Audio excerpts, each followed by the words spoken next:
राधे राधे दोस्तों आज की वीडियो में हम बात करेंगे माघ मास के चौथे अध्याय के बारे में। तो बोलो विष्णु भगवान की जय।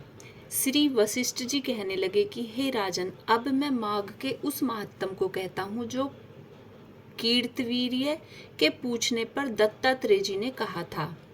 जिस समय साक्षात विष्णु के रूप श्री दत्तात्रेय जी सत्य पर्वत पर रहते थे, तब महिष्मति के राजा सहस्रार्जुन ने उनसे पूछा कि हे योगिनियों में श्रेष्ठ दत्तात्रेय जी, मैंने सब धर्म सुने, अब आप कृपा करके मुझे माघ मास का महात्म कहिए। तब दत्तात्रेय जी बोले, जो नारद जी से ब्रह्मा जी ने कहा था वही माघ महात्म मैं तुमसे कहता हूँ। इस कर्म भूमि भारत में जन्म लेकर जिसने माघ स्नान नहीं किया, उसका जन्म निष्फल गया है। भगवान की प्रसन्नता, पापों के नाश और स्वर्ग की प्राप्ति के लिए माघ स्नान अवश्य करना चाहिए।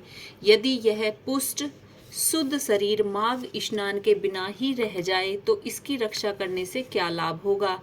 जल में बुलबुले के समान, मक्खी जैसे तुच्छ जंतु के समान यह शरीर माघ स्नान के बिना मरण समान है। विष्णु भगवान की पूजा न करने वाला ब्राह्मण, बिना दक्षिणा के श्राद्ध, ब्राह्मण रहित क्षेत्र, आचार रहित कुल, ये सब नाश के बराबर हैं। गर्भ से धर्म का, क्रोध से तप का, गुरुजनों की सेवा न करने से स्त्री तथा ब्रह्मचारी, बिना जली अग्नि के हवन और बिना साक्षी के मुक्ति का नाश हो जाता है। जीविका के लिए कहने वाली कथा, अपने ही लिए बनाए हुए भोजन की क्रिया, शूद्र से भिक्षा लेकर किया हुआ यज्ञ तथा कंजूस का धन, यह सब नाश के कारण है।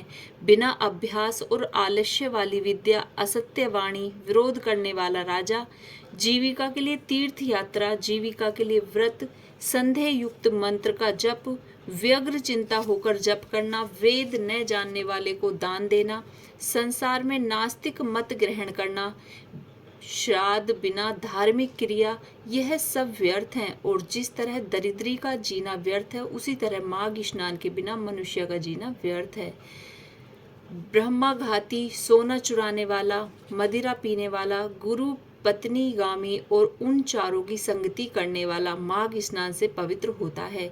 जल कहता है कि सूर्योदय से पहले जो मुझमें स्नान करता है, मैं उससे बड़े बड़े पापों का नाश करता हूँ। महापातक भी स्नान करने से भस्म हो जाते हैं। माघ मास के स्नान का जब समय आ जाता है तो सब पाप अपने नाश के भय से कांप जाते हैं। जैसे मेघों में मुक्त होकर चंद्रमा प्रकाश करता है, वैसे ही श्रेष्ठ मनुष्य माघ मास में स्नान करके प्रकाशमान होते हैं। काया, वाचा, मनसा से किए हुए छोटे या बड़े, नए या पुराने सभी पाप स्नान से नष्ट हो जाते हैं। आलस्य में बिना जाने जो पाप किए हों वह भी नाश को प्राप्त होते हैं।